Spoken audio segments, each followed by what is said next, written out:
à tous, je m'appelle Véronique Gauthier. Cela fait 15 ans que j'enseigne le français dans le cadre de la préparation au CRPE.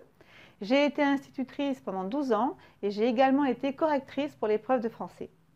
Donc nous allons travailler ensemble la didactique d'un point de vue des conseils méthodologiques pour voir comment gagner quelques points à cette épreuve qui va permettre de vous distinguer des autres candidats.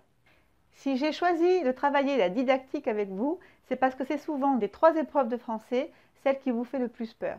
Et effectivement, c'est normal parce que c'est une épreuve qui est très pratique.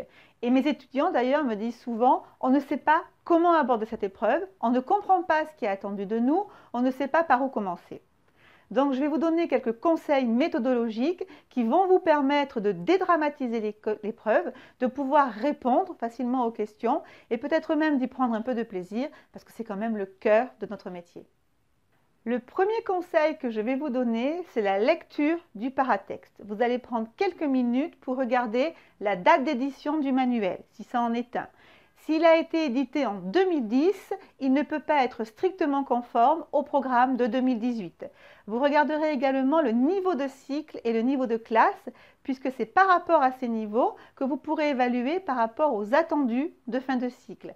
Vous regarderez également si elle est indiquée la période. Je vous donne un exemple. Si vous avez une production d'élèves qui a été faite en septembre, vous n'aurez pas les mêmes exigences que si la production a été faite en avril.